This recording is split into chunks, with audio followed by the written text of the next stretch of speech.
Bonjour à tous, ceci est la deuxième partie de la vidéo intitulée Spiritualité et politique. Donc si vous n'avez pas eu l'occasion de regarder la première partie, je vous invite à le faire avant de regarder celle-ci. Il y a une guerre invisible qui a lieu. Et cette guerre, elle a lieu depuis des siècles, depuis des millénaires. C'est l'éternelle bataille entre l'ombre et la lumière. Donc ça fait des dizaines de milliers d'années que la Terre est plongée dans les ténèbres, dans l'ombre. Mais la lumière, petit à petit, est en train d'être révélée. Et c'est pourquoi on parle du temps d'Apocalypse, donc le temps d'Apocalypse qui a débuté le 21 décembre 2012. Je rappelle que Apocalypse en grec, ça veut dire révélation. Ça veut dire que la lumière va être révélée, ça veut dire que toute l'ombre va être démasquée. C'est déjà en cours, bien sûr, comme certains d'entre vous le savent. Les gens se réveillent à toute allure sur cette planète. Et on va petit à petit découvrir tous ces secrets qui ont été cachés à l'humanité. Et surtout, toute cette part d'ombre va enfin pouvoir être éclairée par la conscience, la lumière de la conscience. Et l'ombre, bien sûr, fait tout pour abattre ses dernières cartes parce qu'elle sent que son heure est venue. Et elle fait tout pour essayer de maintenir tant bien que mal l'humanité encore dans un état d'endormissement et de servilité. J'aimerais revenir un moment sur cette guerre invisible. Depuis des millénaires, il y a un pouvoir occulte qui est en place sur cette planète. Alors sans rentrer dans les détails, parce que sinon on sera là encore jusque demain, il y a des millénaires de ça, il y a certaines entités qui ont fait le choix de se séparer de la source. Alors évidemment, théoriquement, c'est impossible de se séparer de la source parce que tout ne fait qu'un. Mais ils ont voulu consciemment se séparer de la source pour expérimenter l'ombre. Alors symboliquement, c'est Lucifer, l'ange déchu, qui se sépare de la source, qui se sépare de l'unité pour plonger dans l'ombre, dans l'obscurité. Et en expérimentant cette séparation, ils se sont dit qu'ils pouvaient eux-mêmes devenir des dieux. Et ils se sont dit que pour devenir des dieux, il fallait qu'ils prennent le pouvoir. Et c'est comme ça que le règne de l'ego est né. Pour devenir des dieux sur Terre, il fallait qu'ils prennent le pouvoir et qu'ils aient la mainmise totale et le contrôle total sur cette Terre. Et ces entités ont repris un savoir ancestral, un savoir occulte, qu'ils ont détourné de la lumière pour suivre leurs propres desseins noirs, on pourrait dire, et leurs propres intérêts surtout. Donc la plupart de ces connaissances occultes proviennent de l'ancienne école des mystères en ancienne Égypte. Peu de gens le savent, mais cet aspect occulte est toujours présent. Ça constitue même la base du pouvoir de l'ombre sur cette planète. Parce que derrière les gouvernements officiels, il y a des gouvernements de l'ombre, avec les États-Unis en tête, qui continuent à utiliser ces connaissances ésotériques et ces méthodes pour avoir toujours plus de pouvoir, notamment grâce à la magie noire par exemple. Tout cela est fait bien sûr en cachant toutes ces connaissances aux masses et en ridiculisant ceux qui en parlent.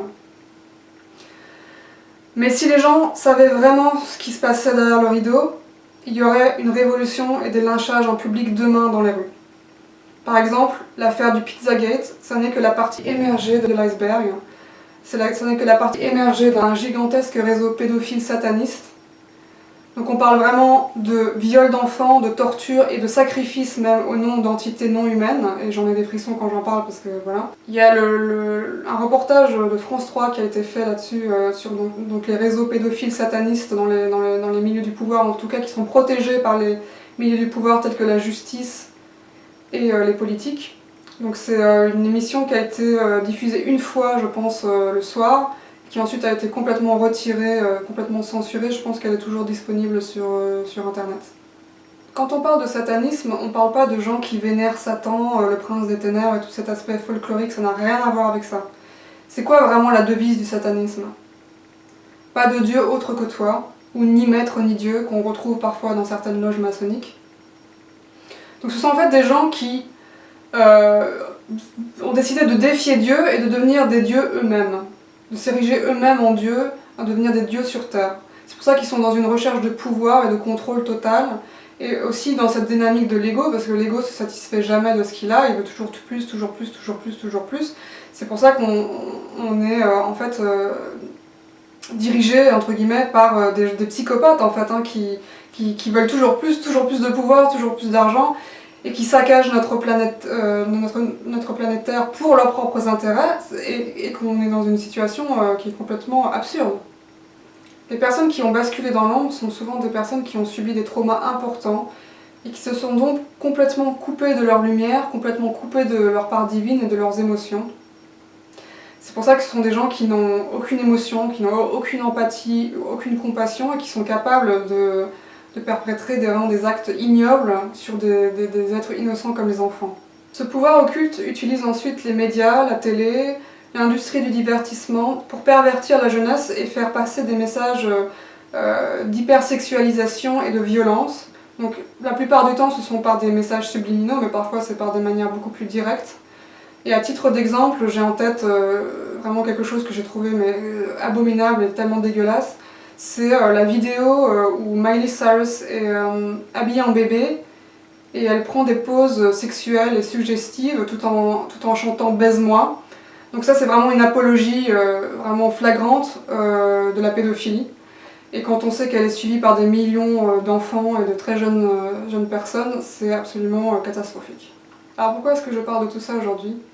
Eh bien c'est parce que c'est bientôt la fin de ce pouvoir occulte, que la lumière grandit sur cette terre, et que tous ces secrets sont en train d'être révélés et vont continuer à être révélés, notamment toutes les choses dont je viens de parler à l'instant.